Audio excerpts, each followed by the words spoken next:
Welcome to our 2018 webinar series titled Advances in Allergy and Asthma. Our webinars are also brought to you by the American College of Allergy, Asthma, and Immunology. The goal of this webinar series is to share guidelines-based information and resources and address the mission of Allergy and Asthma Network, which is to end the needless death and suffering due to asthma, allergies, and related conditions through outreach, education, advocacy, and research.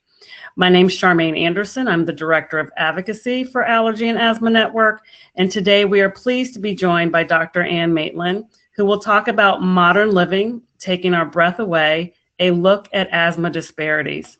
Dr. Maitland is very active in local societies and the surrounding communities to increase awareness of immune-mediated disorders.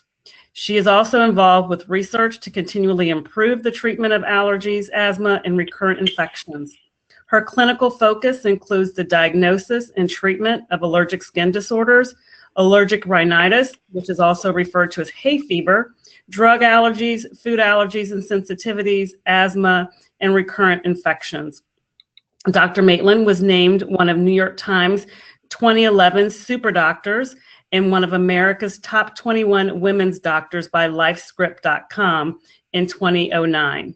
She is a fellow of the American College of Allergy, Asthma, and Immunology, and a member of the American Academy of Allergy, Asthma, and Immunology.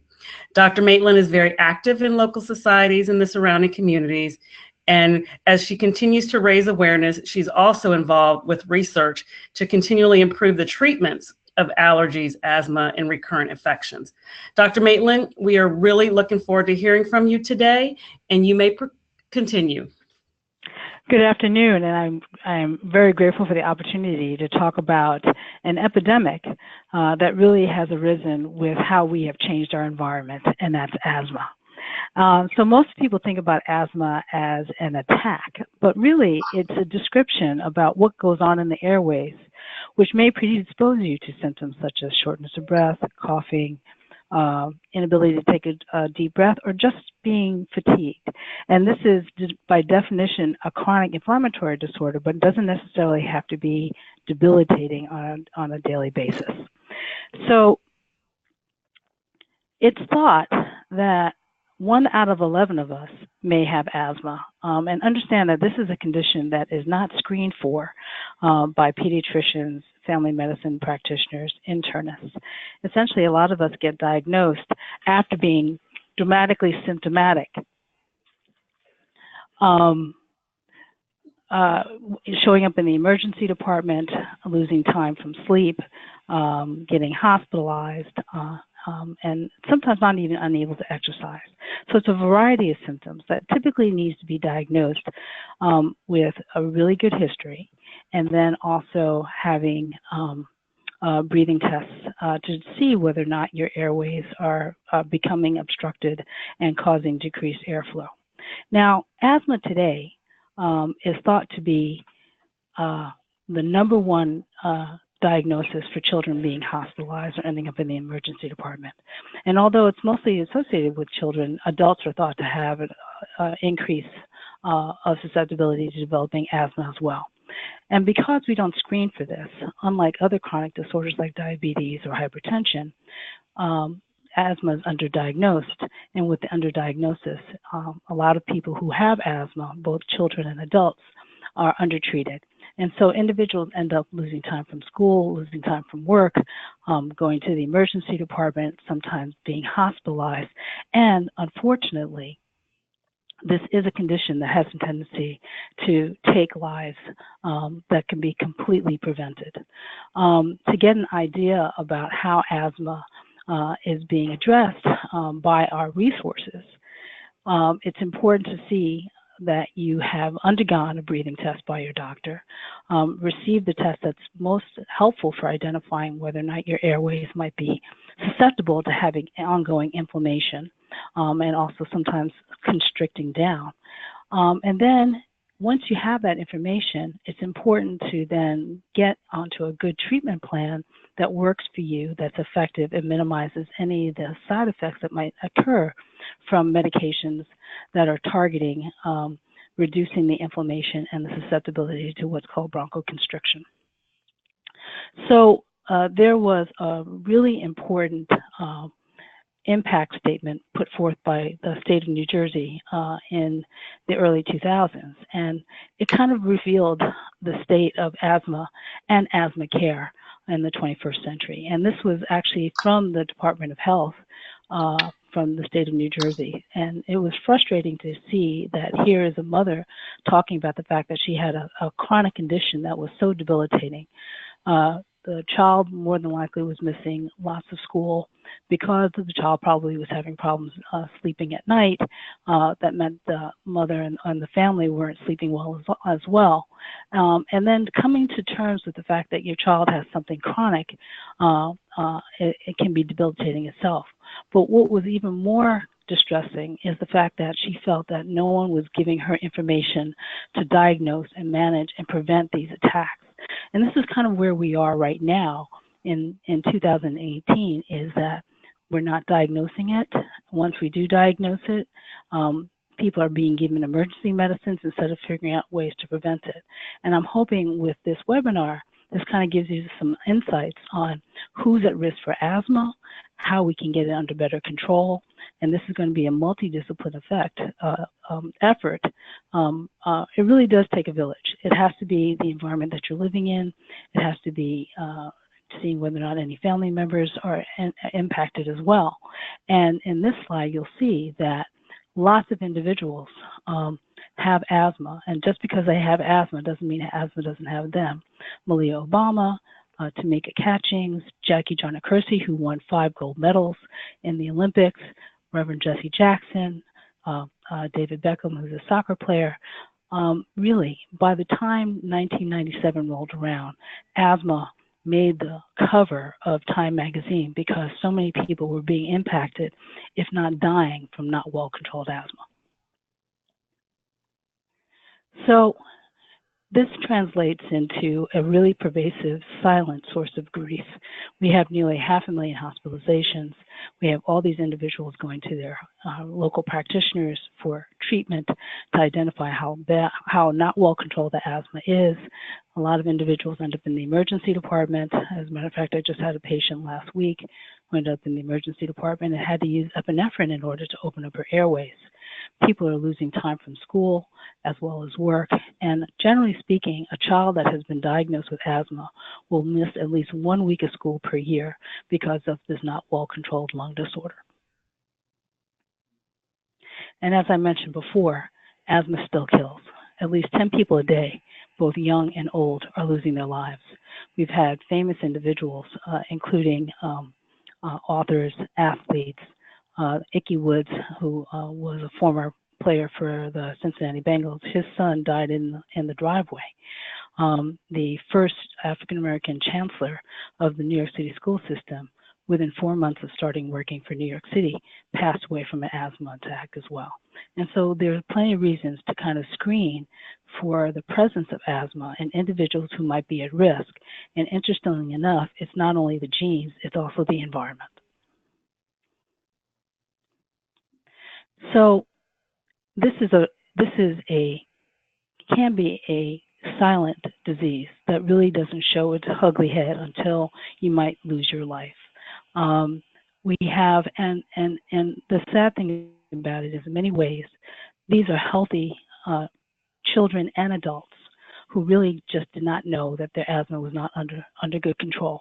And it's important. It's really, really important to be screened, even if you don't suspect it. You get screened for high blood pressure, you get screened for weight control, you get screened for blood sugar control.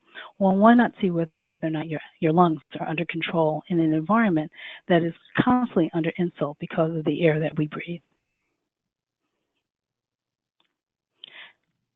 And as I had showed before, when Time magazine acknowledged that there was an epidemic rising with asthma, it seems that the face of asthma in the 21st century is nearly 1 out of 11 individuals. But when you go into certain environments, you'll find that African Americans and certain Latino populations are more at risk. Children that are living in socioeconomically depressed environments are also at risk. You have adults who are poor, and this is sometimes associated with literacy issues and trying to understand the diagnosis and medications that are being used. And because this is a chronic condition, which you might not necessarily feel, you might not necessarily adhere to medications that help prevent the attacks. So a lot of individuals end up being treated in an acute situation, but not really been taught on how to prevent the attacks from happening in the first place. And interestingly enough, although African American boys and certain Latino American boys are much more likely to be in the emergency department and hospitalized in certain communities, by the time you enter adulthood, it is women that are more at risk for having not well-controlled asthma. This is a rather busy slide, but the side photographs suggest that the individuals that are disproportionately affected by asthma include children, include women, include individuals from communities that are Latino or African American, and those that live on the other side of the tracks that are socioeconomically depressed are at risk for having not well-controlled airway disease.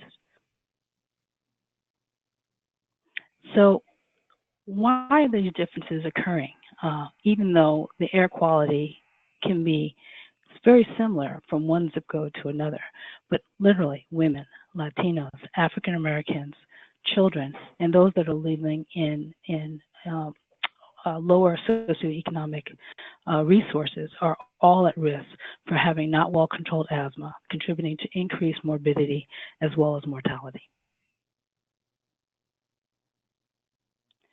So this was a study that was done in Missouri showing that depending on where you lived, not necessarily your genes, you're much more at risk for having chronic disorders, kind of pointing to the fact that it is the environment that you live in, the air that you breathe, the food that you have access to, the type of stressors that you might be dealing with on a daily basis that will put you more at risk for a chronic disorder such as asthma, which may be debilitating if not necessarily causing increased mortality.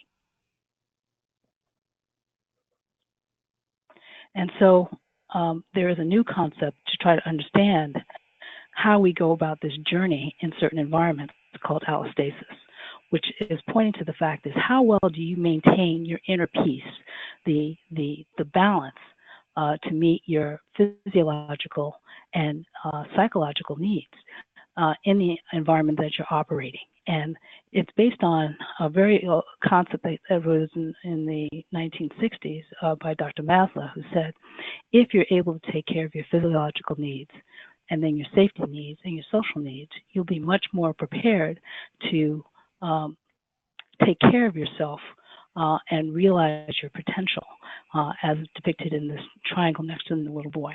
And homeostasis can be very challenging if you're in an environment where you don't have access to resources such as maintaining your safety, access to nutritious foods, and also if you're in socioeconomically depressed environments, you have a tendency to live in indoor and outdoor environments that may be putting forth chemicals that are harmful to your airways.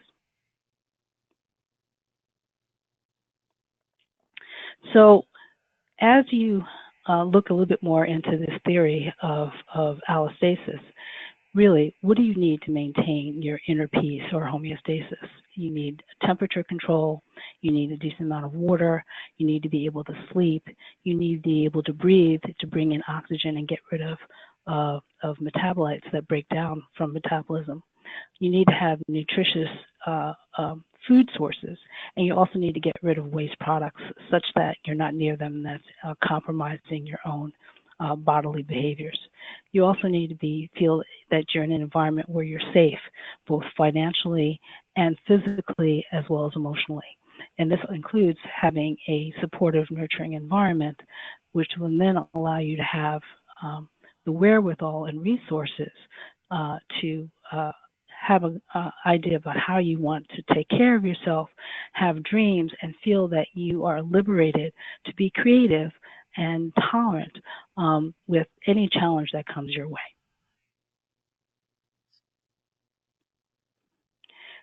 But for those that live in certain environments, the ability to maintain that allostasis really becomes a burden.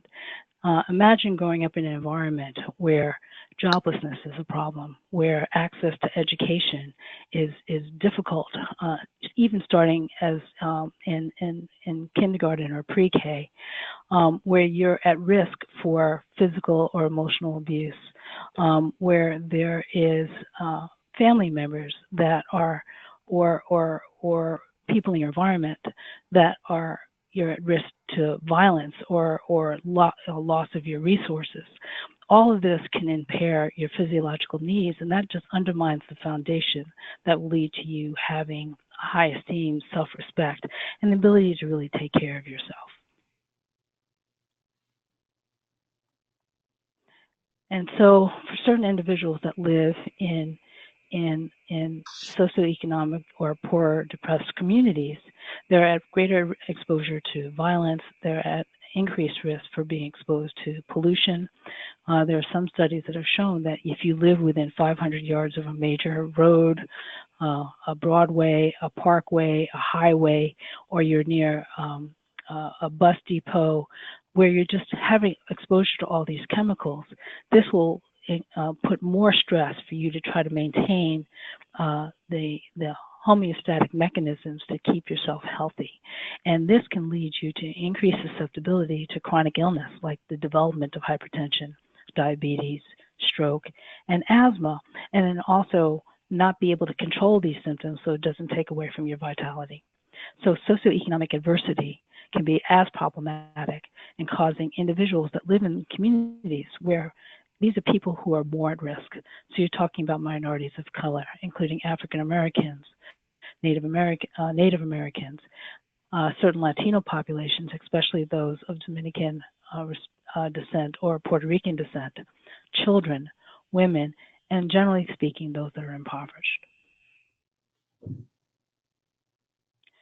So there was an old phrase that had been talked about revealing the disparities, and this is coming from an article talking about the economic disparities, but how this can translate into health and wellness disparities as well. And when the wealthy folks catch a cold, the poor folks get pneumonia. And this is an old saying talking about how disparity, whether it's economic or socioeconomic resources, translates into greater hardships, and this in turn leads to decreased ability to take care of oneself. And so it's not unreasonable to think that individuals that live in poor communities where education is challenging and having financial resources to feed oneself and house oneself will lead to increased prevalence in morbidity and mortality from this reversible airway condition. So we see increased rates of asthma, hospitalization, inability to attend school, inability to participate in your job.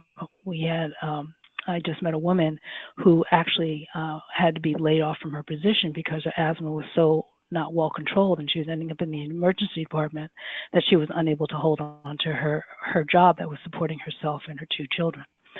So it is a rippling effect, which starts with the ability to have resources to take care of yourself.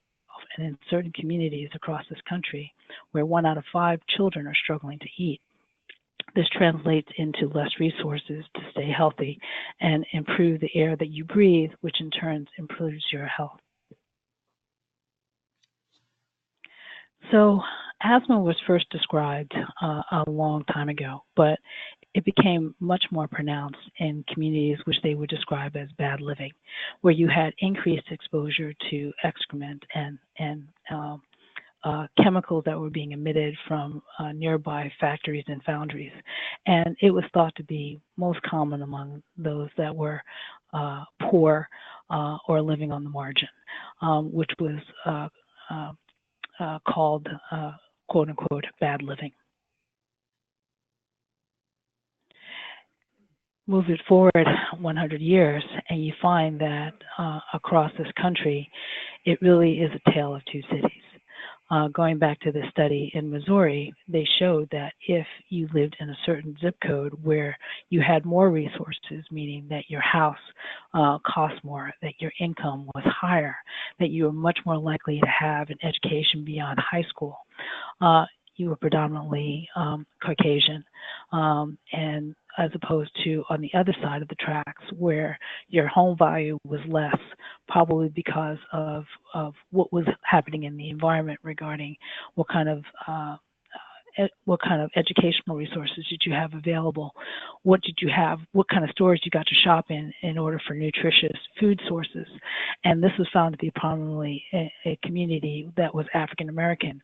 And in there, it was found in these communities, you were found to have increased risk for exposure to pollution, whether it was power plants or dumping of toxic waste, or having greater exposure to the matter from cars and trucks.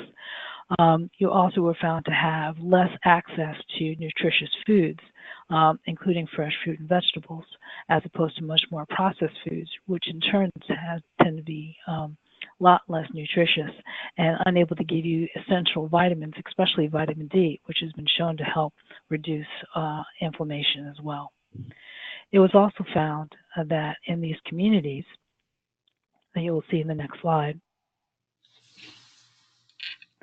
that in the communities where there were less financial resources, there was a huge disparity in education. You had greater exposure to violence. There was less continuity of care regarding the adult that was responsible for taking the child to the doctor, who could explain that this medication worked or didn't work, or we were able to afford this medication, or was it being used properly. And then also, when you have limited financial resources, you need to make decisions on whether you're going to pay the rent or you're going to pay for this medication. And then when it comes to your health care, there is a financial well-being, there's a educational level, there is a ability to connect with the provider, so that you feel that you would know this provider and the provider knew you and had a vested interest in yourself or your family. And what was found that in these communities, there's less continuity of care, with most of the care either coming from the emergency department or from community-based health centers or academic centers, where this was basically staffed by physicians in training who were essentially in transition.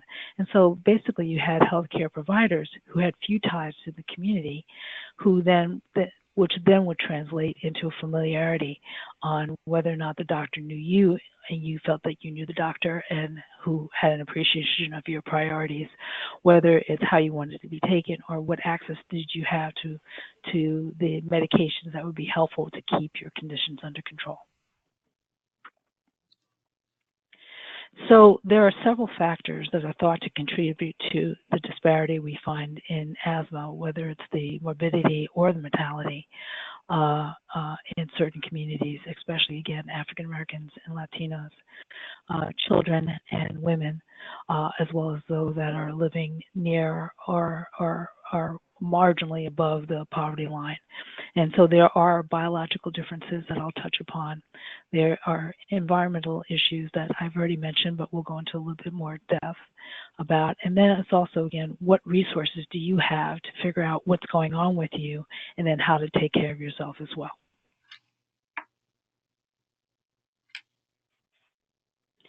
So going back to that theory about the allostatic load, what we found, this is work that was done by Dr. Bouchard, who's out at UCSF, showing that if you are in an environment of lower socioeconomic status, you're at increased risk of living in an environment where you're exposed to secondhand smoke. You're in a poorer community where they will place parking lots, and they will have foundries and factories, and they will also have bus depots or locations where you have increased exposure to these chemicals that get emitted from vehicles. you're at increased risk for being exposed to violence. So if you're concerned about playing in the park because of violence, you'll stay indoors more. And this lack of outdoor exposure, not only talking about sunlight and how that translates to higher vitamin D levels, but also the ability to play as opposed to staying inside and staying in front of the computer screen. And then more importantly, when you're in certain communities, you're going to have less access to quality care. This leads to you having more stress, and that stress translates into biological changes. You have increased cortisol levels. You have increased levels of chemicals that will call in inflammatory cells. You're more likely, instead of developing muscle, you'll develop more lipids or fat deposition. You're going to get heavier, and you're going to have problems with managing your glucose. And all of this is because your body is just staying in this chronic fight or flight stage or stance, such that you're kicking out epinephrine and cortisol, and your body is always changing the nutrients that you do bringing into this fight or flight response, as opposed to building up your lung tissue and allowing you to sleep peacefully, which will allow you to maintain that homeostatic balance. And because of this, they found that individuals were at a great risk for developing asthma, and that asthma would be much more difficult to control.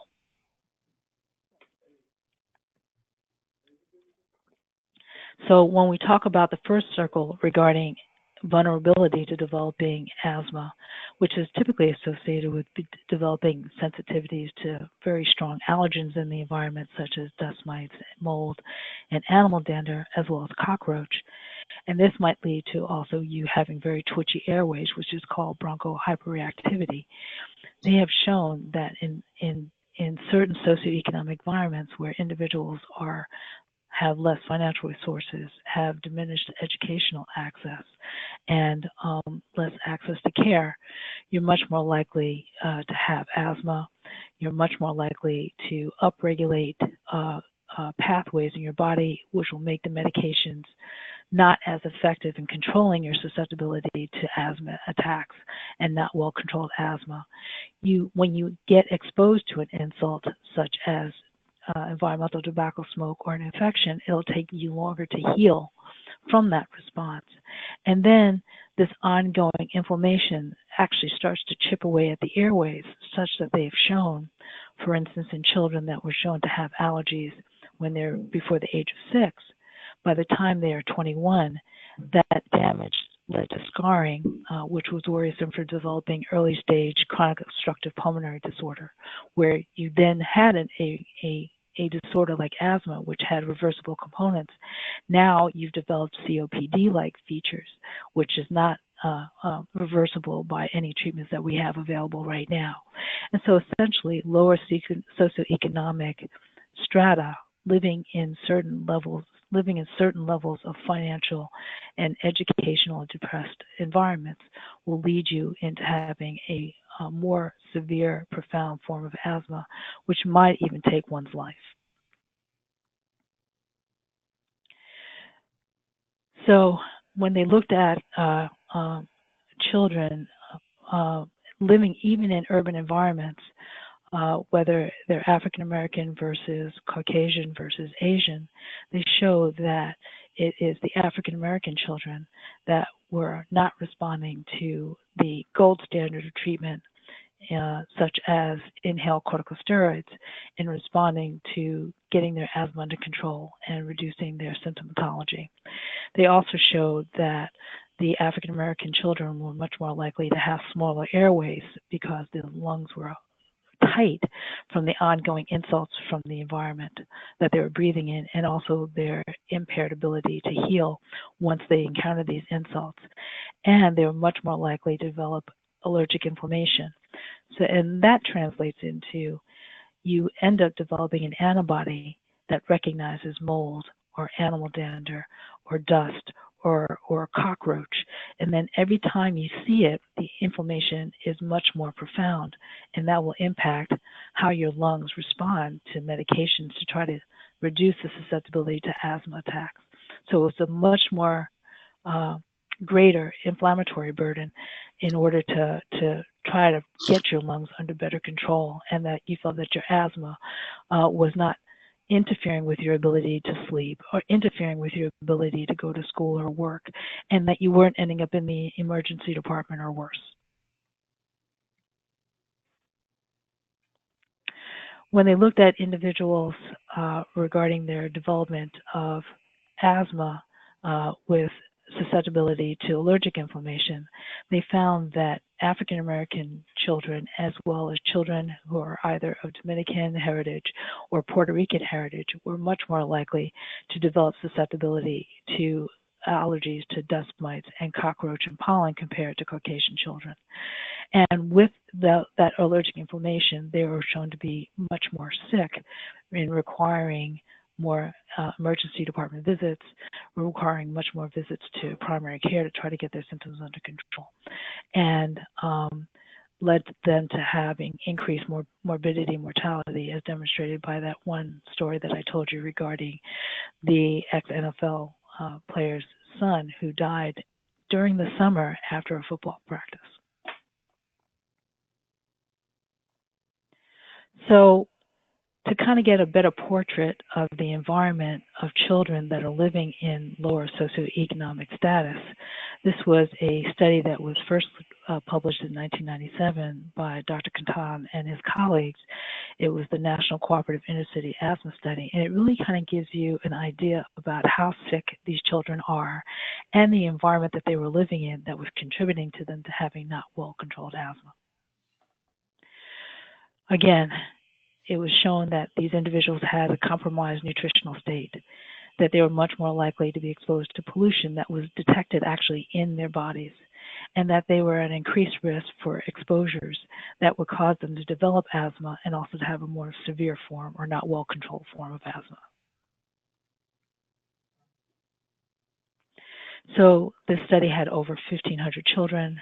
You can see that it really cut across the U.S. regarding looking at children that were evaluated in New York City, Massachusetts, Maryland, Tucson, St. Louis, Washington, D.C., as well as Chicago. And they really did a wonderful description of how bad their asthma was and what might be contributing to them having not well-controlled asthma. They also looked at the environment to see what was in the environment that may be contributing to their profound, not well-controlled asthmatic condition. And I still am shaken by the fact that nearly 20 years later, little has changed regarding the environment that causes these children to develop asthma, and that and for some actually takes their life away. So what they found in the home was 50% of them lived in apartments where there were leaky roofs, broken plaster, peeling paint, and wall-to-wall carpeting. And more than likely that carpeting hadn't been changed. So heaven knows what was being trapped in that carpeting that the children were breathing in on a regular day. You can see that a lot of the homes were dealing with cockroach infestation, and over a quarter of these homes had problems with mice.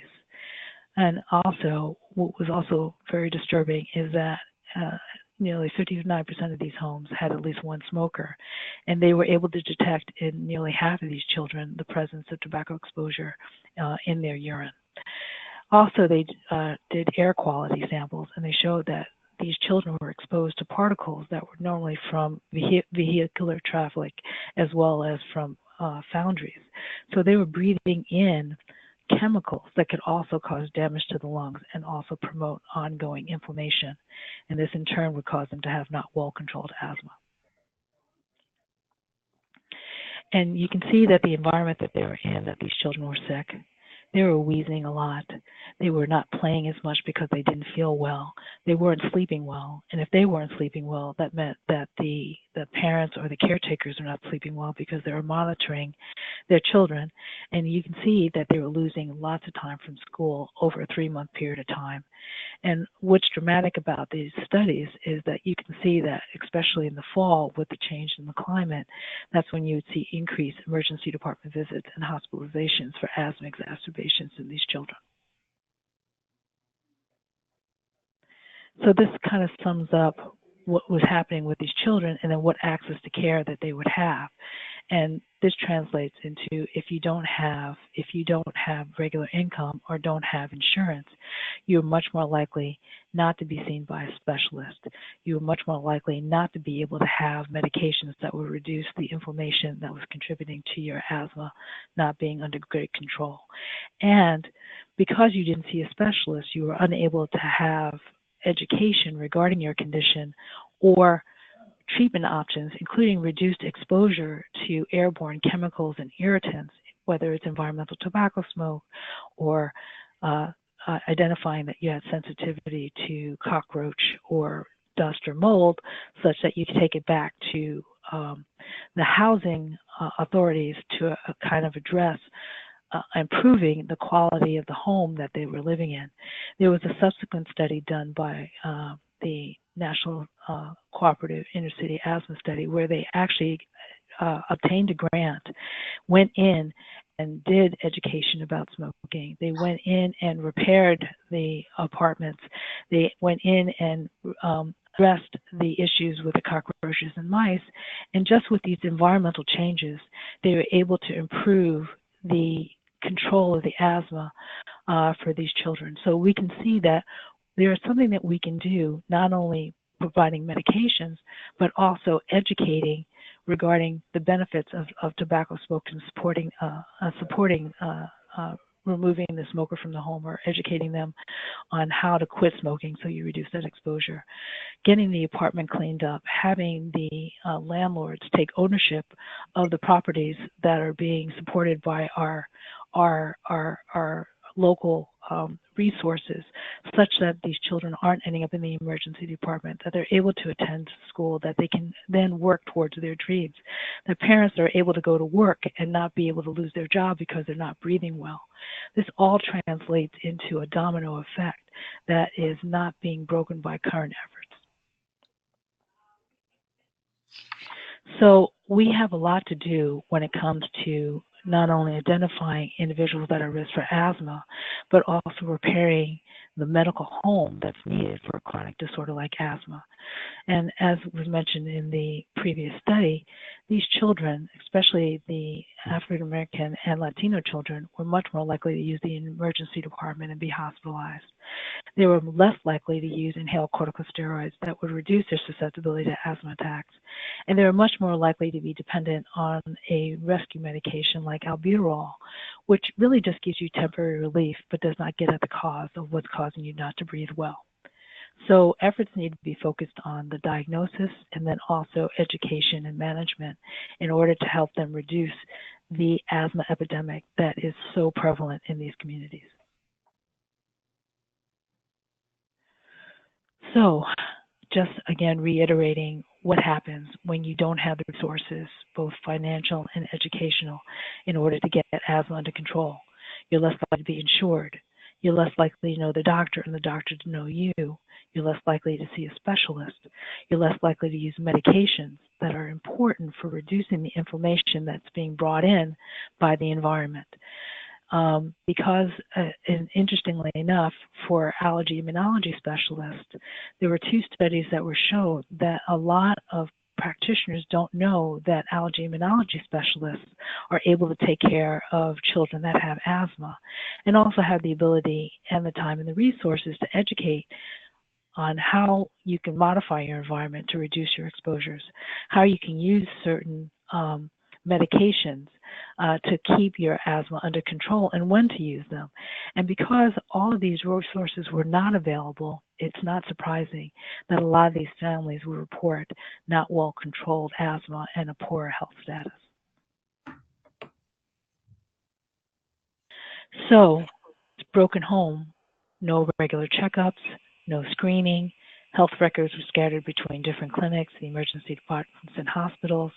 There was little opportunity to get to know your doctor or trust your doctor, especially since if a lot of these communities are being serviced by academic centers where their primary caregiver is a physician in training, that physician, again, does not have any ties to the community and typically will leave. So you have children and adults that have this chronic condition, where the new provider will now have to get up to speed. And by the time they get up to speed, they're moving on to the next career move.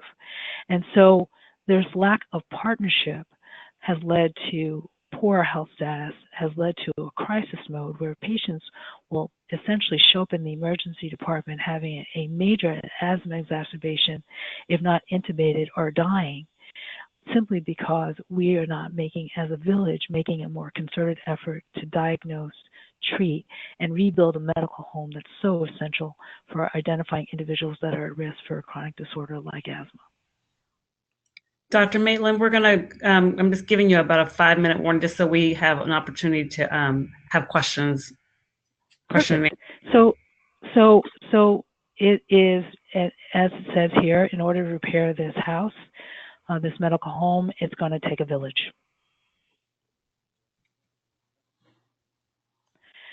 We need to kind of work on educating the patient about their disease, and do not think that asthma, just because they're not having perceptible asthma symptoms, it doesn't mean that asthma is under control. And it's also important to kind of educate the practitioner on knowing, do they know how to use the spirometer? Do they know how to teach how to use the inhalers? Do they provide action plans so that the patients know how to use their medications, when to use them, and also to monitor for side effects? This is again pointing to the fact that we're having issues partnering with patients, so that if they have asthma, doesn't necessarily mean asthma could interfere with their progress and their growth and keeping them healthy and out of the emergency department and out of the hospital. There have been several concerted efforts, which you'll see in the next slide, in regards to what we can do to improve access to services and practitioners so that we can have better control of disabling symptoms. We're able to maintain normal lung function, so when these children go into adults, they're not having compromised lung function. We have them buy into the regimen that's being recommended, that they're able to go to school, they're able to sleep and go to work, and we're trying to keep them out of the emergency department or being hospitalized. And after that, do the patients really appreciate the efforts that are being done to improve that patient partnership relationship? So this is sometimes it's difficult for patients to get to the practitioners. So now there are efforts to actually bring the practitioners into the community. This is an example of the Breathmobile that was in Baltimore, where they showed that when they had peer-to-peer counselors, individuals that they felt were vested in their health, they showed significant improvement of asthma control simply by having practitioners that were vested, showed that they were willing and able to help them understand what was going on and utilize medications and also monitor their care.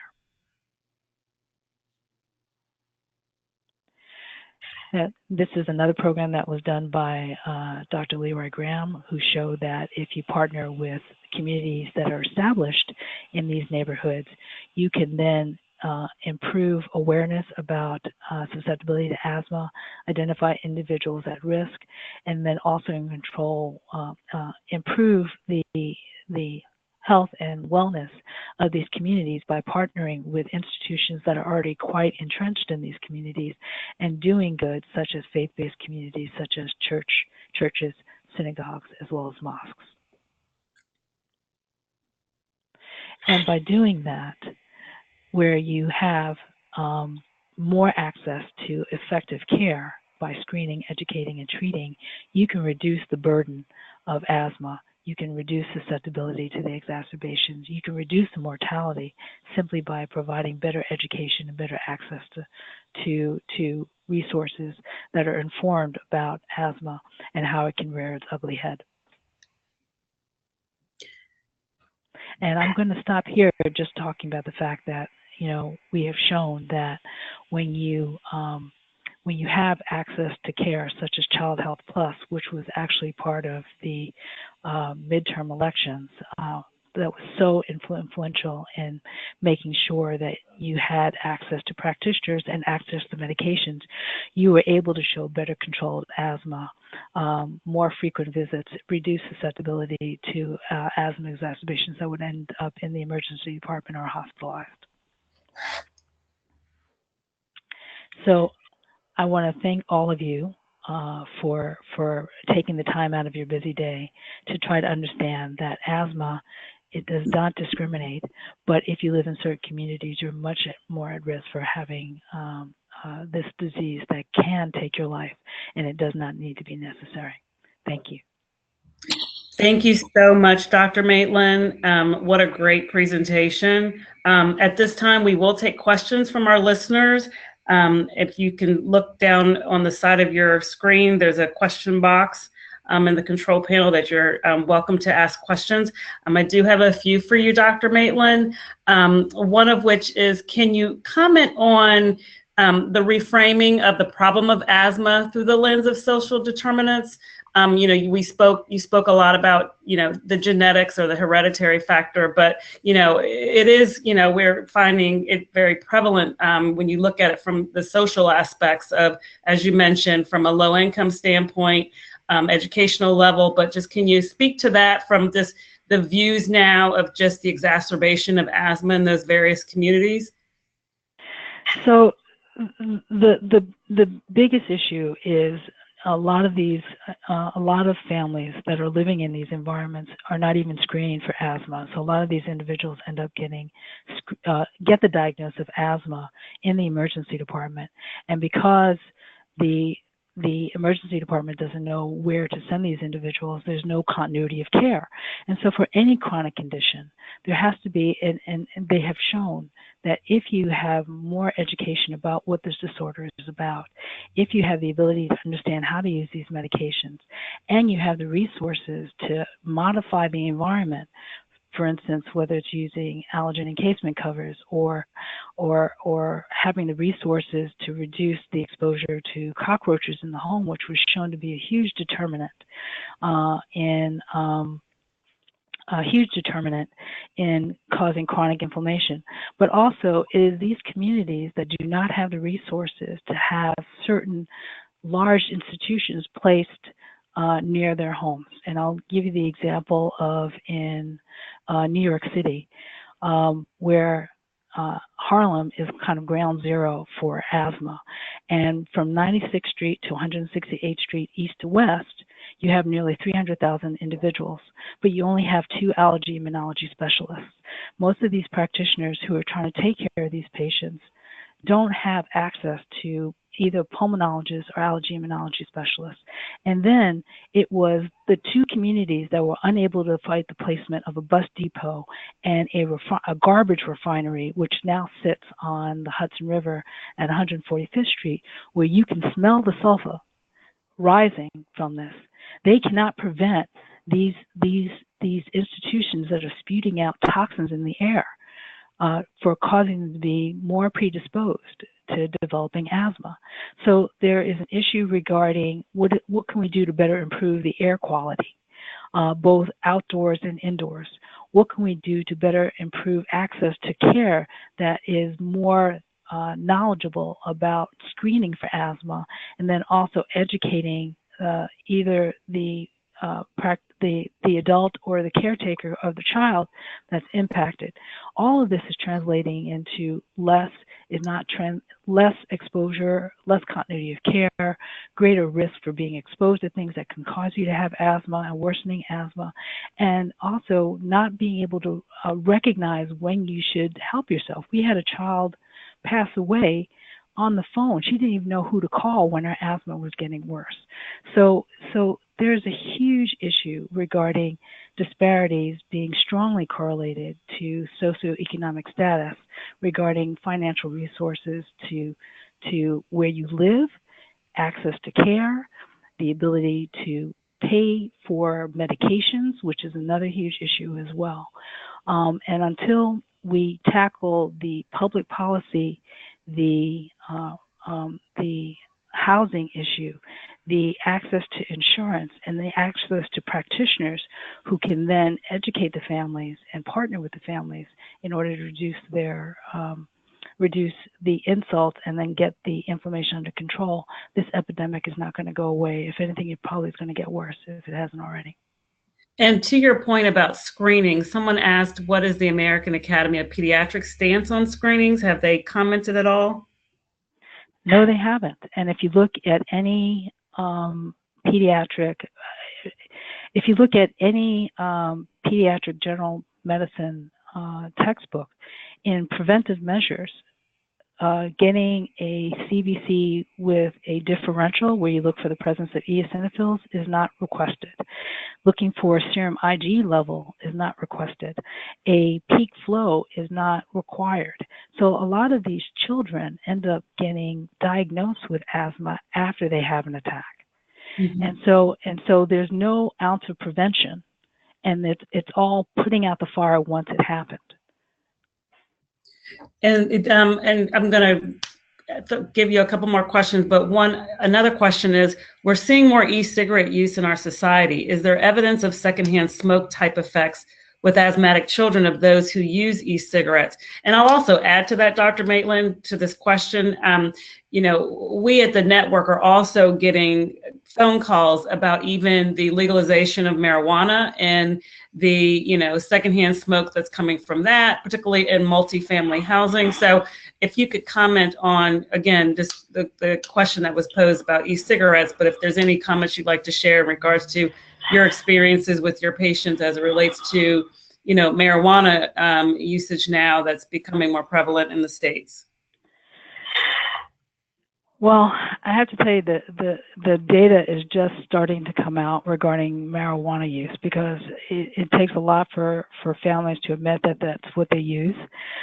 Typically, it's not recommended because of you have no quality of control on what you're inhaling, and there are minimal bronchodilator effects from the marijuana, but there are plenty of impurities that can cause you to have inflammation as though you were sitting next to a exhaust pipe from a foundry. So as far as e-cigarettes, they're trying. We're in New York. We're a little bit more. Where it's smoking is banned in most of public spaces, and so, but you still have this high density. And I have to tell you, the jury is still out regarding the impact of e-cigarettes, since it's just starting to become a huge issue in the school system, where you actually have children and teenagers that are starting to utilize it as well. Again, you're still worried about the impurities of what is being utilized with this. You're not even talking about the impact of the nicotine in the airways as well. I basically argue on, if you're inhaling it, more than likely it's going to be problematic. And this is something that needs to be addressed on a one-to-one basis with the practitioners involved in the care, but also this needs to start translating into more public policy on what do we do to monitor the impact of any inhaled substances causing increased airway inflammation and bronchoconstriction. And I'm going to ask one last question, and there were so many good ones, and I apologize that we couldn't get to them all. This one particular question states, can you comment in regards to asthma in communities where undocumented immigrants are prevalent? I can, and a lot of the thing about being undocumented, especially in this current political climate, is you're not going to go to a clinic where you might get identified, and so you will not go to get your asthma checked until you can't control it anymore. And so a lot of these, so the burden of undocumented immigrants is primarily being seen in the emergency department or these storefront clinics, where they end up getting bursts of steroids, antibiotics. And by the way, there's still inhalers that are available over the counter. Whether Primatene Mist is still available over the counter. And then you also have individuals that will borrow other people's inhalers. And so people are not being identified. They're not being educated about their condition. They're not being given any information on how to prevent their symptoms. And they're living in environments where they're at greater exposure to, again, pollution, violence, and less nutritional resources. So all of those are causing them to have a higher morbidity and mortality associated from asthma. Well, thank you so much again for being part of this webinar. At this time, please download the handouts from your control panel. And if you have any difficulties, please email the network using the link in the webinar emails. We will begin our 2019 webinar series next month. With our January webinar, we'll be joined by Dr. Michael Pissner speaking on infant anaphylaxis. That webinar will take place on January 24th at 4 p.m. Eastern. You can register for this webinar on our website at allergyasthmanetwork.org. Look for education in the navigation bar near the top of the page and scroll to webinars. You can also view our archived webinars on this page of our website. And we thank you again for joining us. We look forward to having you register to be with us next time on advances in allergy and asthma. And for the staff at Allergy and Asthma Network, we thank you, and we are continuously working to breathe better together. Happy holidays. Happy holidays. Thank you.